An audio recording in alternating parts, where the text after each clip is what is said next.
नमस्कार. ओमकार बसले यूट्यूब चॅनलमध्ये आपले सर्वांचे सहर्ष स्वागत. आज आपण पाहणार आहोत पुण्याचे श्रीमंत दगडूशेठ हलवाई गणपती बाप्पा यांच्या स्थापनेचा 132 वर्षापूर्वीचा इतिहास. चला तर पाहूया काय आहे इतिहास. श्रीमंत दगडूशेठ हलवाई हे पूर्वीच्या काळातील एक सुप्रसिद्ध मिठाईचे व्यापारी होते. पुण्यातील बुधवार पेठेतील दत्त मंदिर म्हणजेच त्यांची राहण्याची इमारत होती.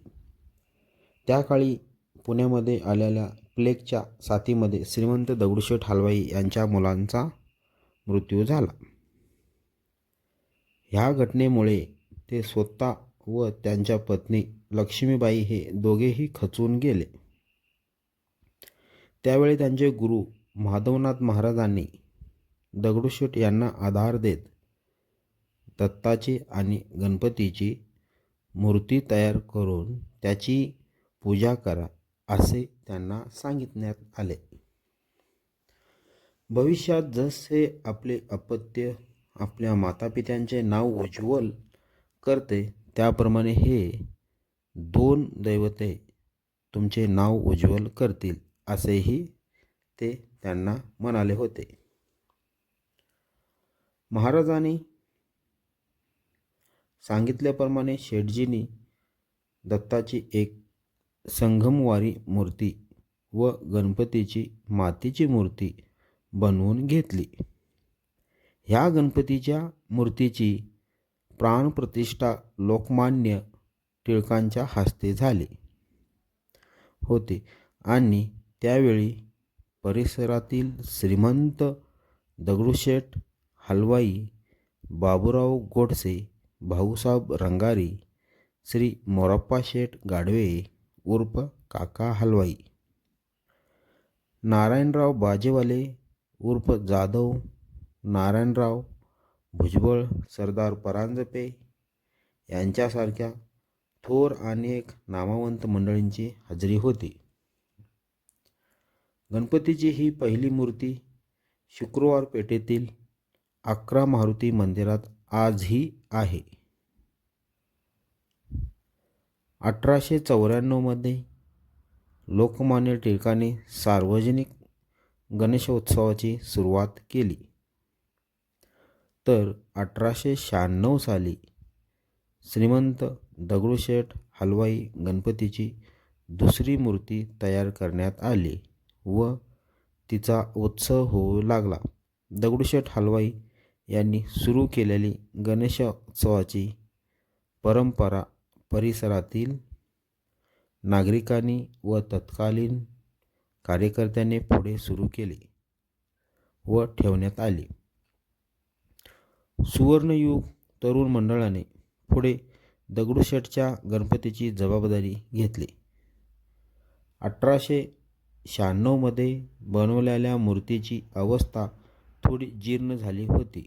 मग नवीन मूर्ती बनवायचे ठरवून 1967 मध्ये दगडूशेठ हलवाई गणपतीच्या अमृत महोत्सवानिमित्त गणपतीची नवीन मूर्ती बनवण्याचा संकल्प केला व त्यानंतर 1968 मध्ये सुवर्णयुग मंडळाच्या कार्यकर्त्यांनी कर्नाटकाचे प्रसिद्ध शिल्पी यांच्याकडून लहान मातीची मूर्ती नमुना म्हणून करून घेतली व ही मूर्ती आधीच्या मूर्तीसारखी असल्याची खात्री पटल्यानंतर मोठ्या मूर्तीची काम करण्यात आले.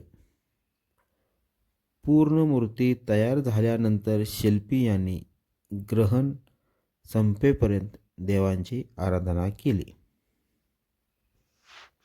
गणेश यंत्राची पूजा केली व त्यानंतर ज्या ठिकाणी मातीची मूर्ती तयार केली होती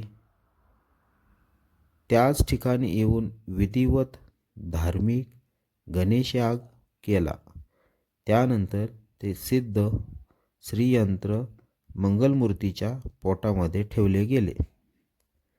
त्या काळी मूर्ती बनवण्याचा खर्च आल्याला 1125 रुपये आला होता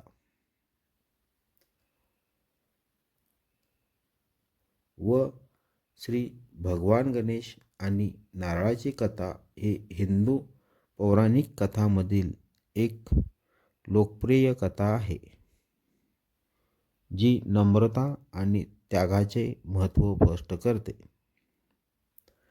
एकदा भगवान शिव आणि त्यांची पत्नी पार्वती त्यांच्या 2 मुलांपैकी भगवान गणेश आणि भगवान कार्तिकेय यांच्यापैकी कोण अधिक ज्ञानी आणि प्रथम पूजेस पात्र आहे यावर चर्चा करत होते. शेजारीच असलेल्या गणेशाने त्यांचे संभाषण ऐकले आणि त्याची योग्यता सिद्ध करायची होती. भगवान गणेश आणि बुद्धिमत्तेचे मूर्तिमंत रूप असल्याने ज्ञान मिळवण्याच्या शोधात जाण्याचा निर्णय घेतला. त्यांच्या प्रवासादरम्यान त्याला एक ऋषी भेटले, ज्यांनी गणेशाला एक दैवी फळ दिले, जे त्यांनी भगवान शिव आणि पार्वतीला त्याच्या भक्ती आणि शहाणपणाचे प्रतीक म्हणून अर्पण करायचे होते. श्री गणेश फळे घेऊन घरी परतत असताना त्यांना एक गरीब भुकेलेला ब्राह्मण भेटला, जो त्यांच्याकडे अन्न मागू लागला. भगवान गणेशाने दयाळूपणे व ब्राह्मणाला फळ अर्पण केले. तो प्रवास चालू ठेवत असताना भगवान गणेशाला एक नारळाचे झाड दिसले, ज्यावर वीज पडली होती आणि त्याची फळे जमिनीवर पडली होती. भगवान गणेशाने दिलेल्या दैवी फळाच्या बदल्यात एक नारळ घेण्याचे ठरवले. जेव्हा गणेशाने भगवान शिव आणि पार्वतीला नारळ अर्पण केले, तेव्हा ते त्यांच्या नम्रतेने आणि निस्वार्थतेने प्रसन्न झाले. भगवान गणेशाने सांगितले की त्याने गरीब ब्राह्मणाला दैवी फळ कसे दिले आणि त्याच्या जागी एक साधा नारळ दिला. भगवान शिव आणि पार्वतीने त्यांच्या नम्रतेने आणि भक्तीने प्रभावित होऊन इतर सर्व देवतांच्या आधी श्री गणेशाची पूजा केली जाते व पुढील गणेशाची पूजा केली जाईल आणि नारळ हे भगवान गणेशाला एक पवित्र अर्पण मानले जाईल असे सांगितले. ही कथा आपल्याला नम्रता, त्याग आणि दयाळूपणाचे महत्त्व शिकवते. भगवान गणेश आणि राक्षस गजमुखसूर. भगवान गणेश आणि राक्षस गजमुखसूर यांची कथा हिंदू पौराणिक कथांमध्ये एक लोकप्रिय आख्यायिका आहे. पौराणिक कथेनुसार गजमुखासूर नावाचा एक शक्तिशाली राक्षस होता, ज्याने स्वर्ग आणि पृथ्वीला भयभीत केले. त्यांच्याकडे त्यांचे स्वरूप बदलण्याची क्षमता होती आणि त्याने अनेक शक्तिशाली देवी देवतांचा पराभव केला होता. गजमुखसूरांचा पराभव कसा करायचा ह्या विचाराने देवी देवतांना त्रास झाला आणि ते मदतीसाठी गणेशाकडे वळले. आपल्या बुद्धिमत्तेसाठी आणि बुद्धीसाठी ओळखल्या जाणाऱ्या श्री गणेशाने राक्षसाचा सामना करण्याचा ठरवला. भगवान गणेशाने ब्राह्मणाचा वेश धारण केला आणि गजमुखसूर जवळ आला. त्याने त्यांच्या सामर्थ्याबद्दल राक्षसाची प्रशंसा केली आणि त्याला बुद्धी आणि बुद्धिमत्तेच्या खेळासाठी आव्हान दिले.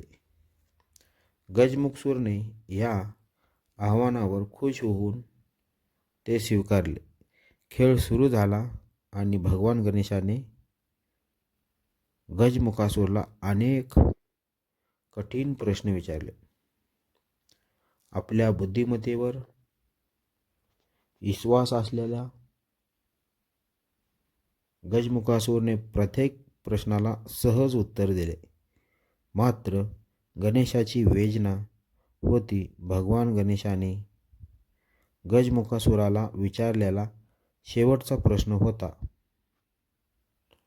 तुझ्या आईचे नाव काय? गजमुखासूरला क्षणभर विचार आला, पण आईचे नाव आठवत नव्हते. तेव्हा भगवान गणेशाने त्यांचे खरे रूप प्रकट केले आणि घोषित केले की तो खेळ जिंकला आहे. गजमुखासूर संतापला आणि त्याने गणेशावर हल्ला केला. तथापि भगवान गणेश तयार झाला आणि त्याने राक्षसाचा पराभव करण्यासाठी त्याच्या दैवी शक्तीचा वापर केला.